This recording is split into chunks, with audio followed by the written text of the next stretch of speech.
All right, guys, we're back with another episode of Uncut Clarity. This is our fourth episode. We have an amazing guest here with us again. He goes by the name of Lamar McManus, a pioneer, a mogul, a businessman, a father also. Lamar, how you doing today, man? I'm good. Thanks Yes, for having sir, me. man. Thanks Thank you for having coming, man. We like to take the time out to talk about business with people.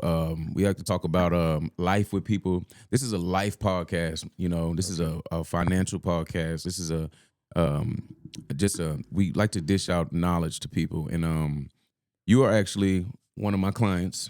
I met you in the barbershop, and we've kicked it off with a friendship, which is also cool. I would like to start it off with who are you, and what do you do for a living? Yeah, absolutely. That's a good question. Thanks for having me. Nice place here, nice spot. I guess first and foremost, I'm a father. I have 3 children. That mean the world to me.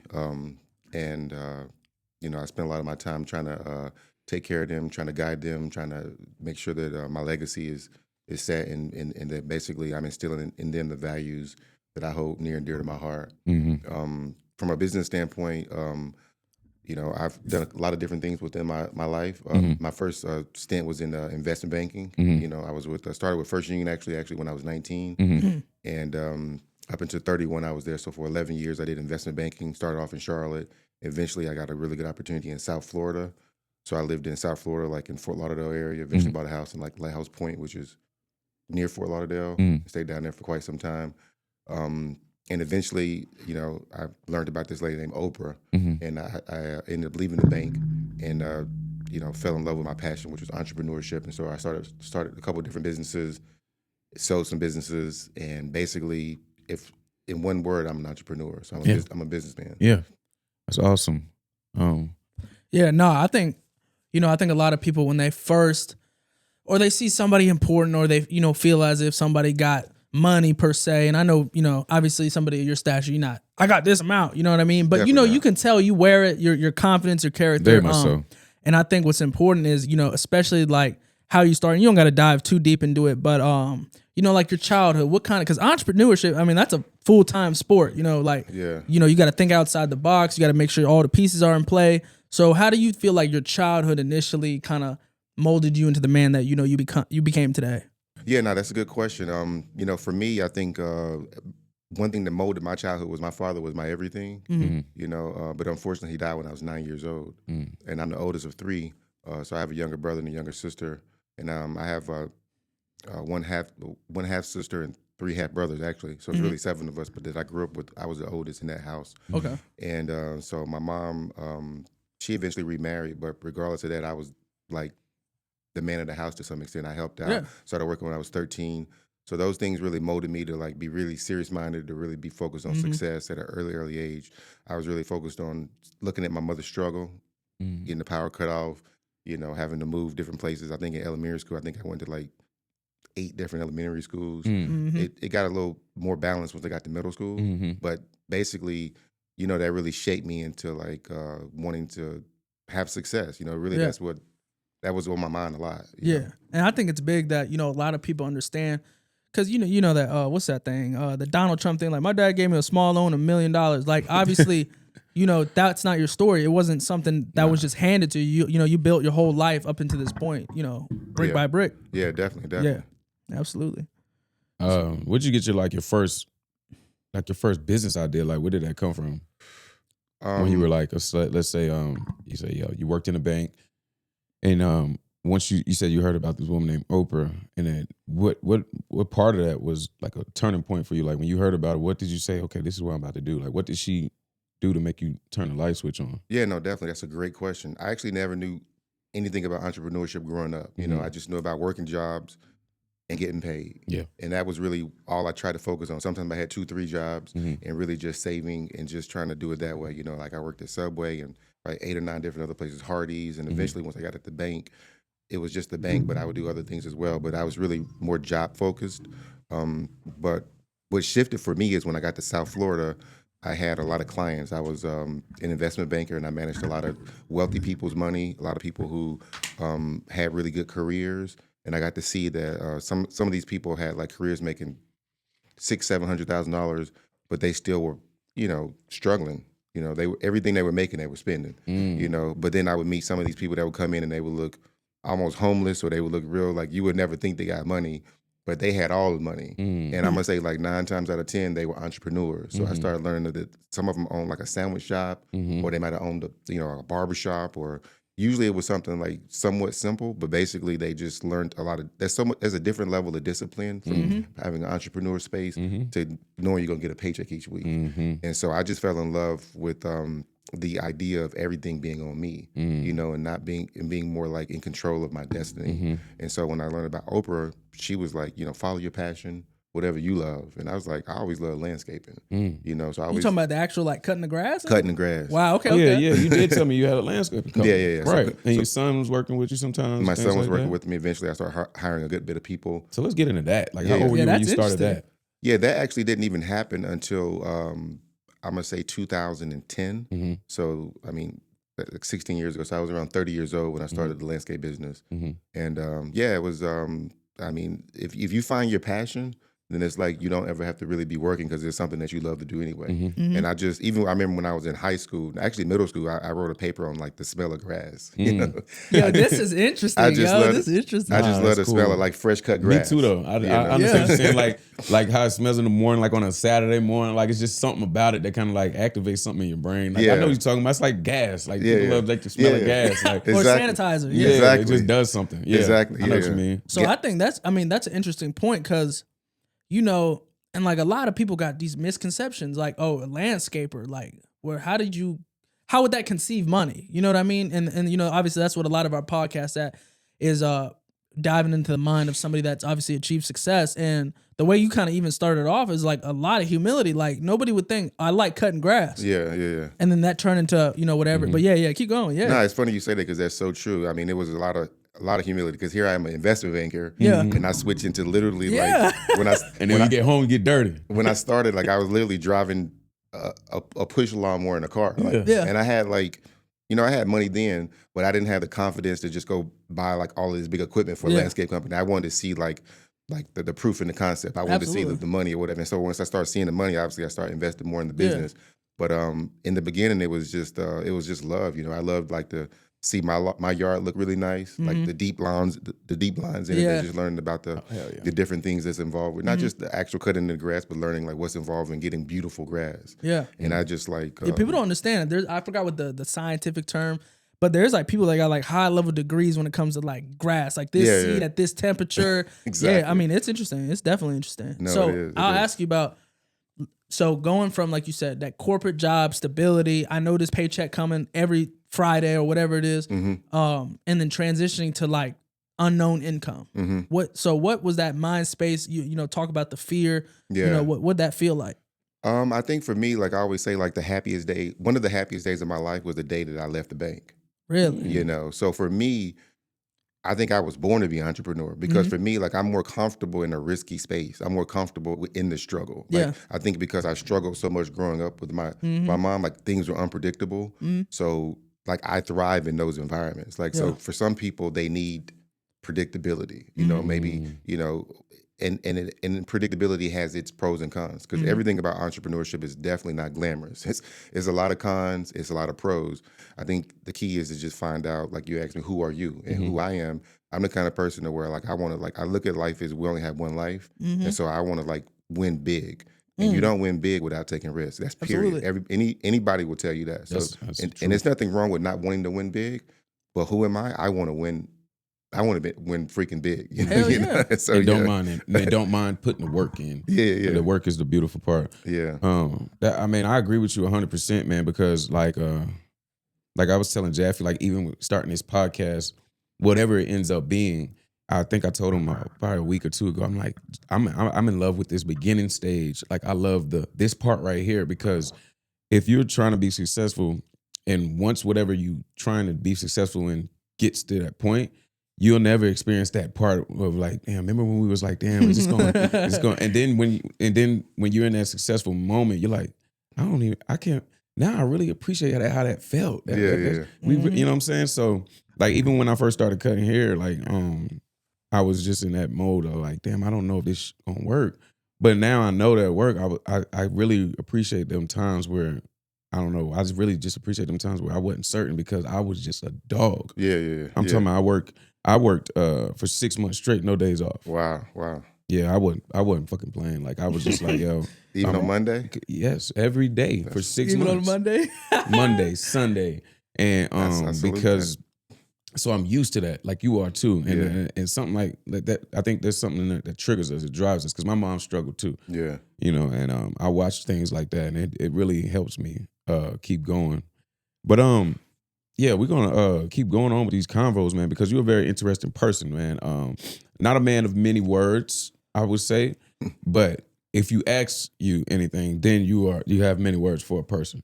You know what I'm saying? And I would like to say, what decision did you like delay too long, and like what finally forced your hand to like go ahead and let me do this? Now I know that was like when you were in the banking industry, and then when you left, you said that was like the happiest moment. But after that, what did you do? Like besides, did you go straight into the landscaping business, or what was your next step for that? Yeah. So I went right into the landscaping business, and I focused all of my energy into the landscaping business. Like I found a lot of love for it, but I actually never went to college. So I started in the bank right out of high school or whatnot. So I think the thing that really changed things for me is when I started trying to figure out how to make a business scale. You know, how to like take it from like a mom and pop shop or just me and a few people, and really trying to figure out how I could make this like a really big business. Yeah. And so for me, that was really just okay, yes, the passion is important, but you also have to find something that has a demand. Yeah. You know, supply and demand is just as important as passion, you know. Yeah. So I actually like transitioned from the landscaping actually to managing properties. Managing properties. But I never managed I only managed vacant property. So these were empty homes or whatnot. And I actually ended up from the landscaping, developed a relationship with someone where I was able to get a pretty big contract where I was managing like maybe 70,000 homes in North Carolina, South Carolina, and Georgia. What? Yeah, so I had like Hold on, 70,000. Yeah, see, we don't get Bro, to talk about like you about to say, about 10, 12. 15. Hold up, Yo, bro. yeah, Nah, hold on. So we got a lot to unpack with that right there, because good God, like 70,000. Yeah. So I didn't own any of these homes, but I basically managed them whenever they were vacant. So the time that they were not rented, I basically, me and my team, we basically make sure the home stayed clean, make sure that they didn't have any people like living in the home who weren't supposed to be there. Yeah. And basically that came about just real quickly is these homes ended up being owned by institutions because in the last recession in 2006, 2007, the government ended up buying a lot of properties for like pennies on the dollars, and then like institutional investors came in, and like some people don't realize that you can go in some neighborhoods and like no people own them. A business owns the whole. Yeah. Like Mark Twain, that guy, what's his name? The damn. Yeah, Mark. Yeah. His name like Mark Twain, but like Mark Spain. Mark Spain. That's Similar to that, but there's a couple different companies that I had the contract with, and I actually got it from the landscaping. So I transitioned into that because I realized that instead of me constantly trying to focus on growing this business, let me go try to get a contract. And I got a contract that basically started feeding me like every property that they owned. It all came to me. So I ended up having to, instead of working more on scaling the financial aspect of the business, I just had to build teams, and I had a team in Winston-Salem, Raleigh, Wilmington, Myrtle Beach, Charleston, Greenville. So South you Carolina. damn took off. God.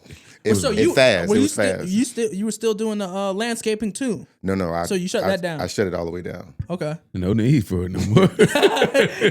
you got too much. 70,000. The landscaping doesn't exist. Like, here, son, take this. I'm gonna do this. Yeah. Nah, that's awesome, bro. I have since started back another little landscape venture I got. You told me that though. Yeah. Me and you were talking about it about a year ago. He's like, yeah, I'm kind of getting back into it a little bit. Yeah. I have a landscape design company now, so it's not so much more the maintenance aspect of it, but more like doing big projects. If somebody wants to redo their front yard or backyard or put in a swimming pool or whatever, basically, I can help with that. I have like the contractors that'll come in. They don't work for me, but basically I go in and get the quote, and then I can like You middleman it pretty much. So it's a business that works out for me because You don't have to do too much. I don't have to do too much right now. My time and flexibility is really important with my children. Yeah. Or whatnot. Yeah. All right, cool. So like, So let me see. What's the small adjustment that you made that you feel like was it wasn't huge at the time, but now it's really like showing up these days. Like when you had to make a small adjustment, maybe if it was something like maybe you were wasn't focusing on your spending or something like that. Like what was a small just adjustment? Like let me adjust this, and when you did it then, but now it's really showing up now. Yeah. I would definitely say two things. One of them would be my sleep. Mm-hmm. I prioritize my sleep. So if anybody really knows me, like normally, unless it's maybe the weekends could be an exception, Mm-hmm. you know, I'm normally in bed by 9:30. Yeah. You know, so Okay. I used to like not have a schedule. Uh-huh. So the sleep became part of the schedule. And so since now I'm going to sleep at a certain time, I made it my business to make sure that I'm up by, 5 in the morning. Yeah. So I'm up before like the world has demands of me, before, my children are even up Yeah. or whatever. So I'm up. So I make time for myself to like meditate, time to like train, work out at the gym, things like that. Yeah, So that's why I be catching you in them early morning sessions. exactly. Yeah. I like to be there early. So that is true. He really there. Yeah, Jaffe like, bro, how does this dude stay in shape? I'm like, bro, he works out. Yeah, I work out. Yeah. So I The Black discovered. Captain America. Yeah, that's what we call you, the Black Captain America. Oh, that's funny as hell. That is funny.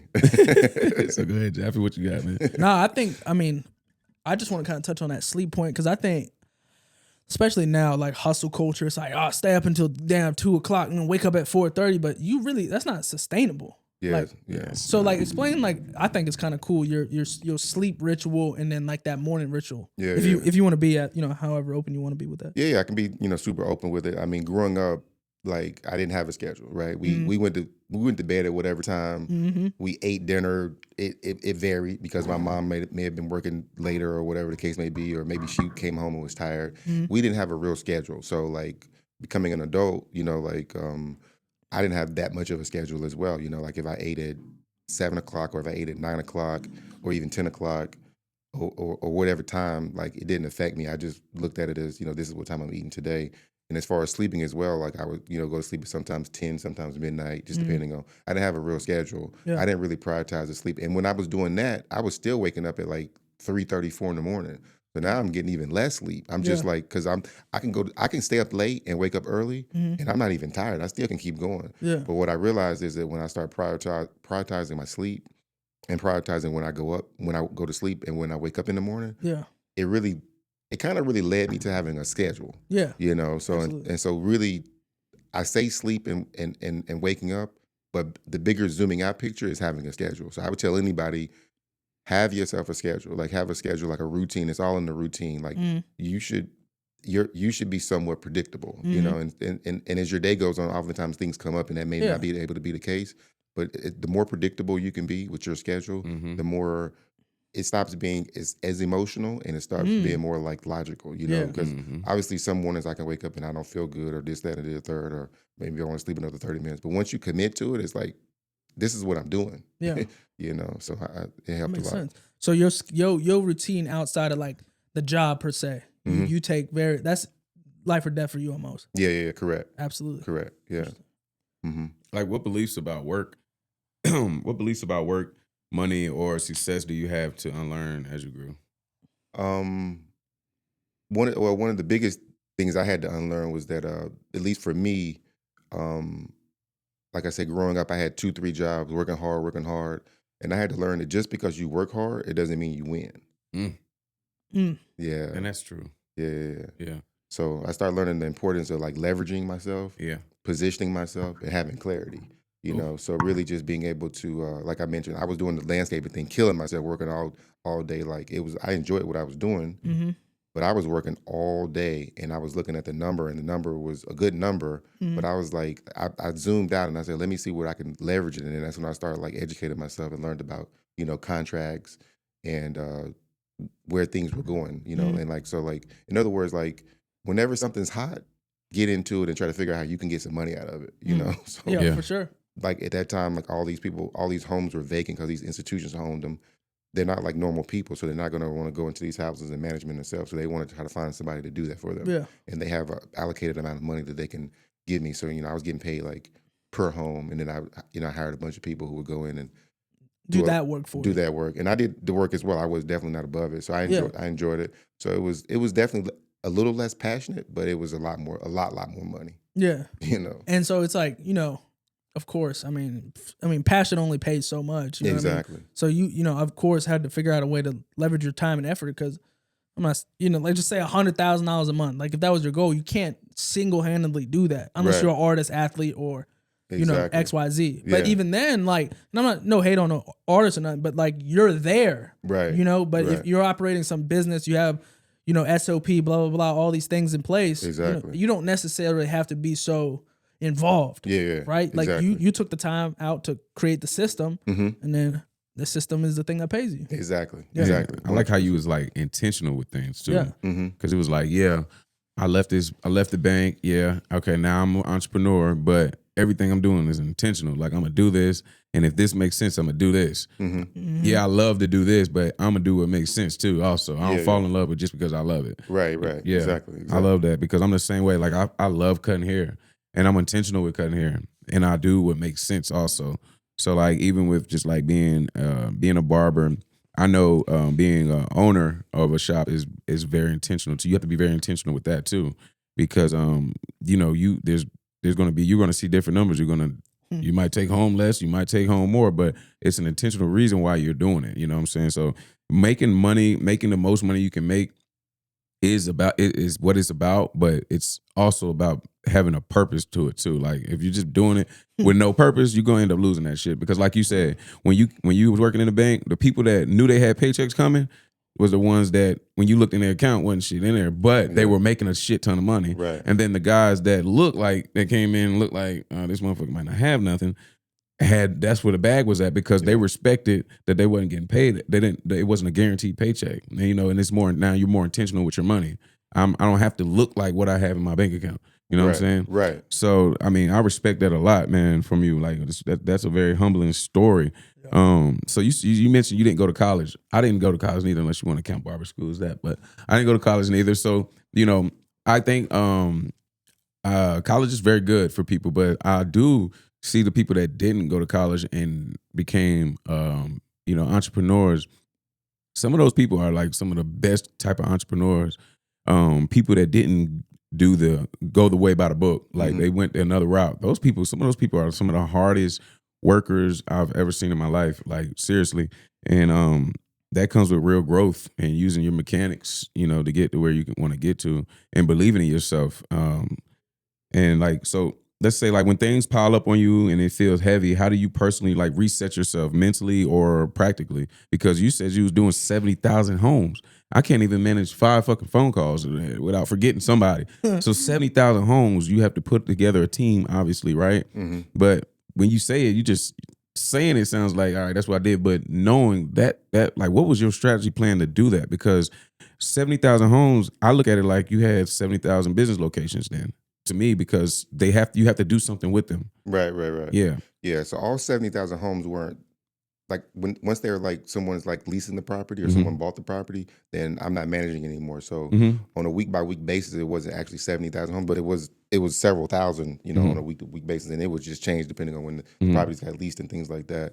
But to answer your question, I worked really, really hard, and as far as the reset, it really came from prioritizing my sleep. Yeah. You know, I hate to go back to my sleep, but No, really, that's your answer. I mean, listen, like it gave me recovery, you know, and to where like, because at that time I had to switch the 5 a.m. to 3:30 a.m. So I was waking up even earlier, but I was just going to sleep earlier as well. So like 7?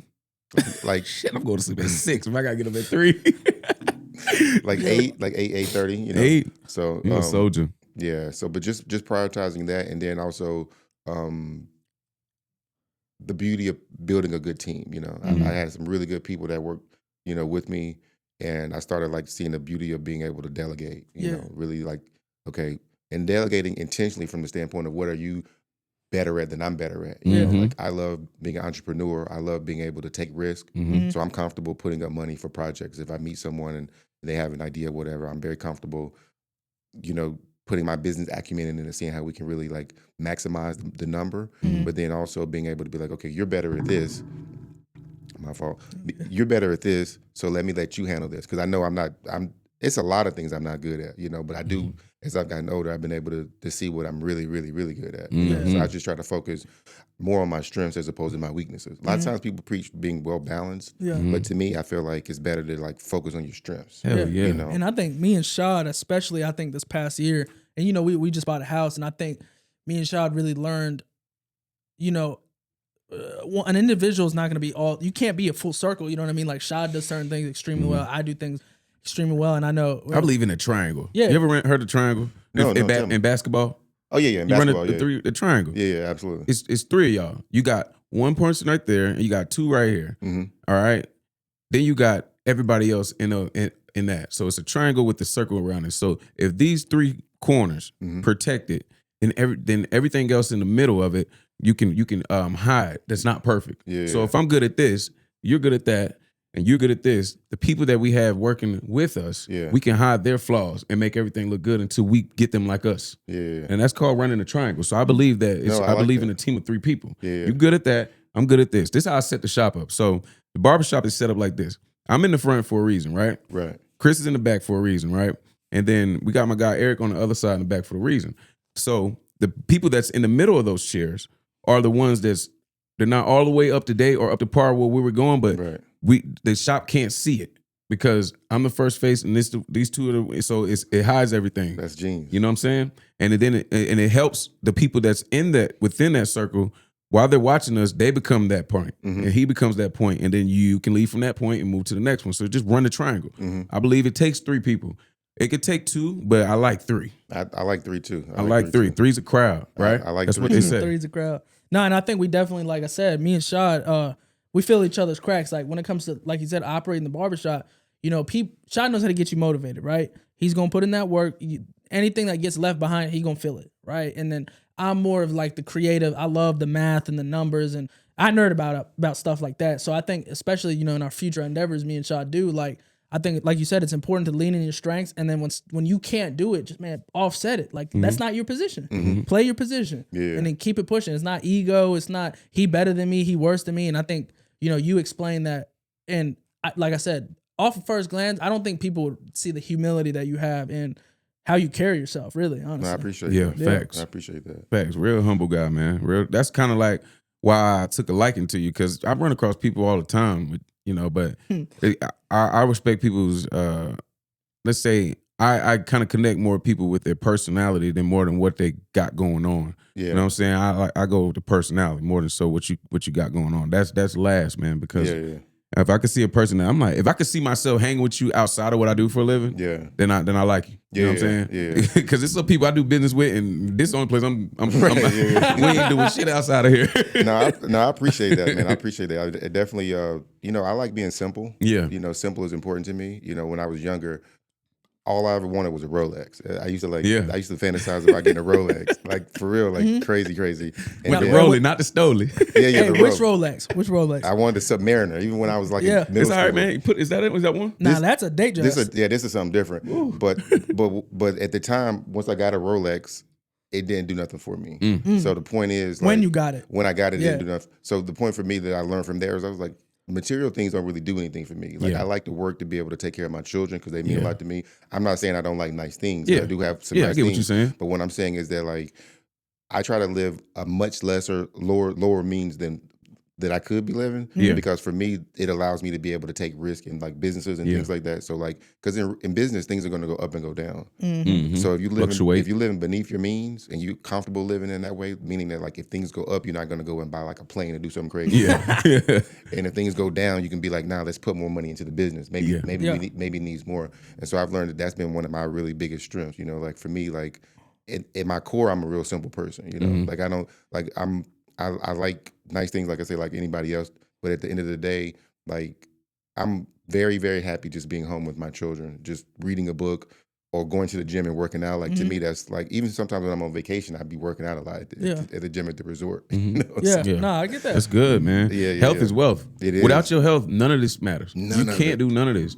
And we was at a meeting yesterday. So we had a corporate meeting yesterday, right? And I've been in a company for 12 years and something like that. And I've been in 12 corporate meetings. And I can honestly say this was the shortest meeting because usually it's like 7 hours long. This one was 4. And it probably was the most meaningful one that I've been to in years. Oh, for sure. And the reason why I say that, because we started it off with health. Health is everything. Like, you don't realize how much important it is until something happens. You know what I'm saying? And I came from our owner, because our owner, he's in his 50s. He said he had a health scare. And I just take that, like, sometimes I wake up and I'm like, my back is killing me. Like, I've been shot 6 times, right? I got shot 6 times at once, not at 6 moments. But I got shot 6 times, and I was wrong place, wrong time. I was like 25 years old. But some days I wake up and he'll hear me. I'm like, yo, my back is fucked up right now. Like, some days my back is just torn. And it's because I still have bullets riddled in my back.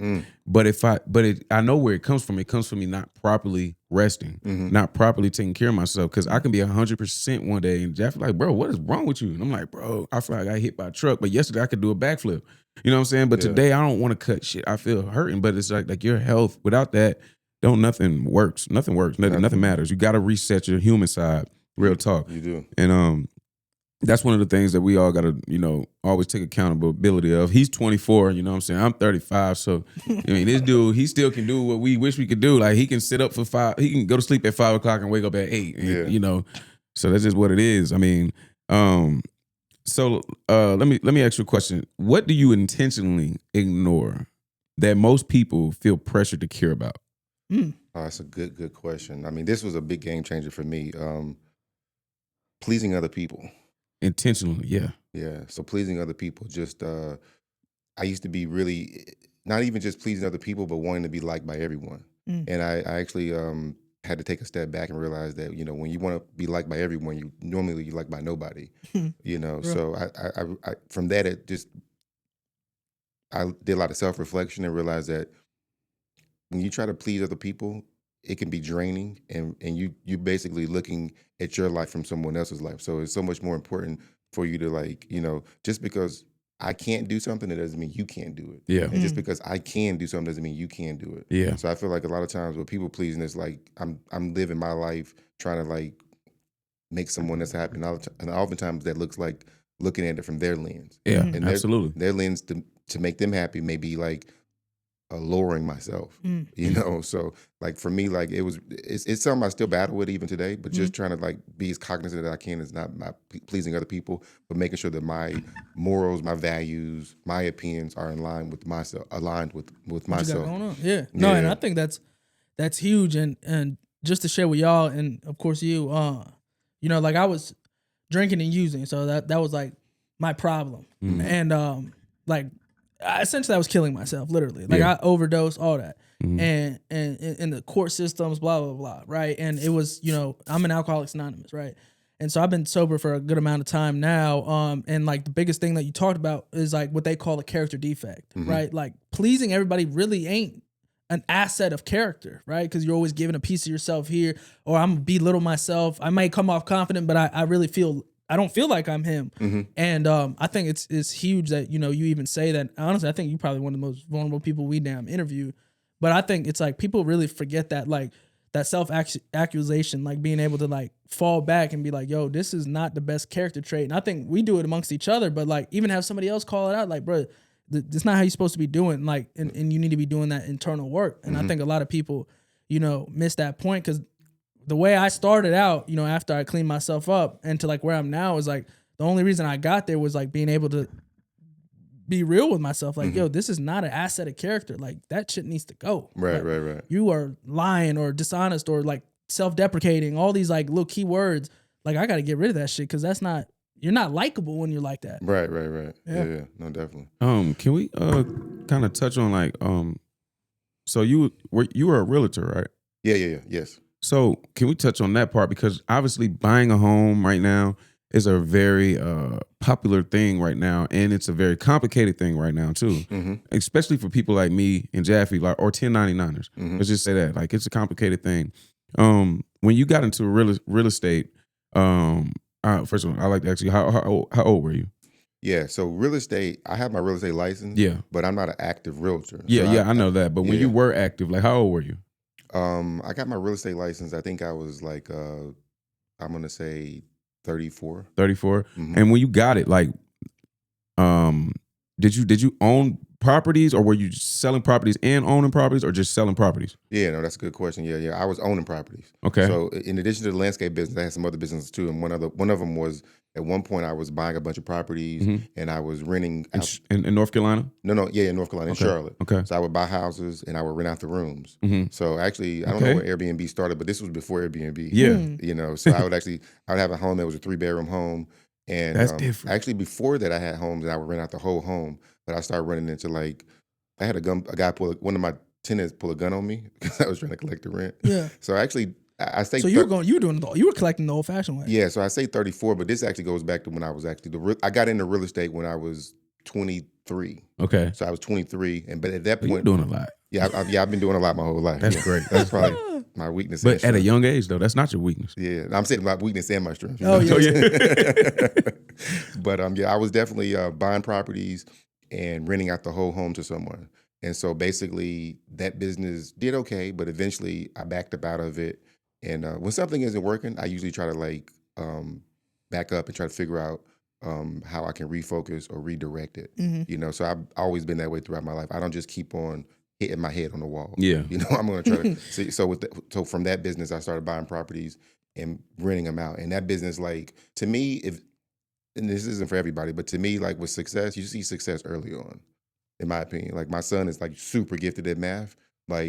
So I'm always encouraging him to go in the direction of math because your strengths really are easy for you to see. You just figure out what comes easy to you or whatever. So, for me, once I realized that when I rent out the rooms, I can ask them. They treat it like a hotel. I never have to worry about evicting someone. They always pay the rent on time. I just kept all the utilities in my name so I could come and go in the homes as I wanted.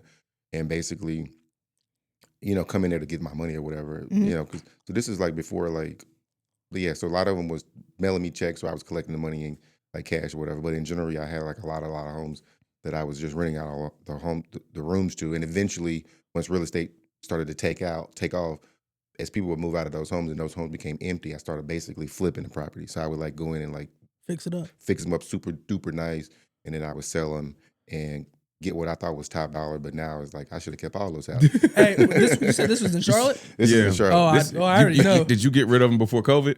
Was this before COVID or a little bit before, during COVID? Yes, no, this was before COVID. Oh yeah. So I probably wouldn't got a chance to even talk to you, boy. He probably been sitting even. He proud of me. Yeah, hey, we couldn't even talk to you. Probably with me.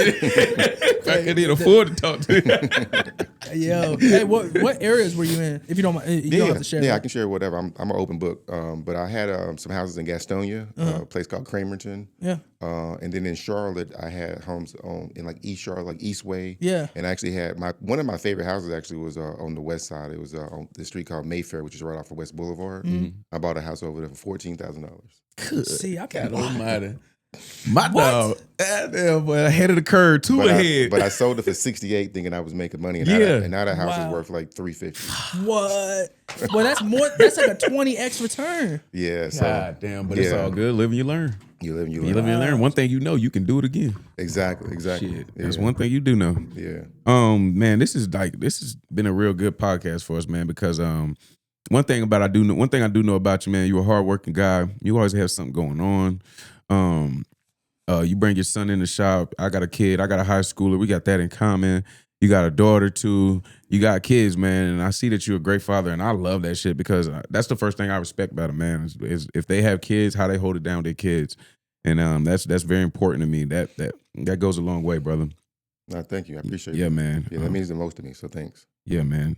So let's say this. If someone's listening to this podcast right now and they have the skill, but they keep getting stuck, what's the first thing you will tell them to fix or look at? Just if someone was watching this podcast and they got the skill, but they keep getting stuck, what would be the first thing you tell them to check? I would say check the system. For me, a lot of times when someone has a skill, but the skill isn't being maximized or whatever, sometimes you have to make sure that it's a lot of times you have to look at it. Not a lot of times what could happen is you could get down on yourself. You can be like, man, I must not be doing something right. But a lot of times you could be doing everything right, but it could be the system is broken. So that's how I like to look at it. And what I mean by the system, that could look a lot of different ways. It could be your actual processes, how you're going about it. Mm-hmm. And it could also be like specifically like maybe the system was set up for you to fail. Yeah. So you may have to like use your energy and redirect it in a different way. So that, and it looks different and different depending upon what the skill is and what you're trying to accomplish. But in general, I think it's important for you to look at the system. Like for instance, like I mentioned, like having a routine, having structure. I feel like when you look at those things, you want to look at everything to take it out of it being emotional, because I feel like a lot of times when you look at, if you have all this skill and you're not finding a success, you could easily get down on yourself and it could lead you into depression or sadness, or, you could feel like, man, like I'm not winning, it must be me. Usually it's not you. Usually it's the system. Usually it's like the processes. Maybe you don't have a schedule. Maybe you're not sleeping and waking up. Maybe you're not reading books. Maybe you're not, drinking water. So that's what I mean by the systems, having processes in place. And once you get out of your own way is what I call it, like success is inevitable. And I guess the other thing I'll add on to that real quick is that a lot of times we can be having a skill, but we could be like spreading ourselves too thin. So I think that when we started to like when I started focusing on just the entrepreneurship piece, because I also enjoy like day trading and investment banking. I love learning about stocks and things like that. But when I, like I always consider myself an investment banker because I'm always in the stock market and learning about that kind of stuff too. Yeah. But when I really like let that kind of have a backseat and really me focus more on the entrepreneurship lane, learning about business, learning how I can make my businesses better, my focus was more streamlined. So it was more like direct and intentional. Oh, hell yeah. That's awesome, man. You got anything else you want to say? Because I feel like we had a great podcast today right now. I can keep going because you really, I'm very interested, man.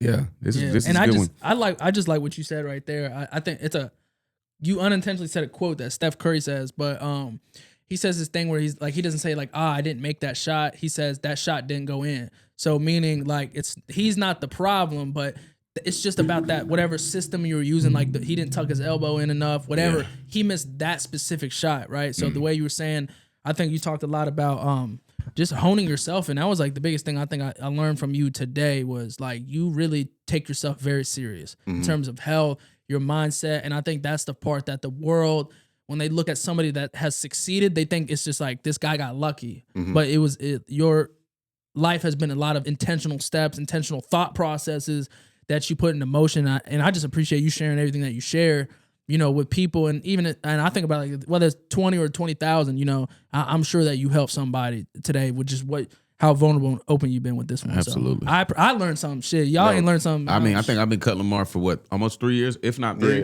And I just learned a ton of stuff from you. But I really appreciate that, brother. No, thank you all for allowing me to be here. Because this is important. I like being able to help. When I can help other people, I'm helping myself. Absolutely. So yeah. That's cool. So we're going to wrap this up. Jeff, you want to close this thing out for us, man? Looking at camera and telling what podcast this is. Hey, y'all, appreciate y'all taking time out to watch this podcast. Make sure you like and subscribe. This is Uncut Clarity. We had Lamar today sharing some wisdom on investment banking. Lamar McManus, might I add. Lamar McManus, that's me. Yes, Very sir. important. First and last name. Man, he shared about investment banking, real estate, the grind, the hustle, how to set your mind up and put yourself in a position to win. And we appreciate y'all's time. We're going to chop it up. Y'all going to see the clips, and we're going to make sure we got every detail and piece in that. But that's all I got for y'all. Like and subscribe and comment below. We appreciate y'all. One love. One love. One love. All right. We good?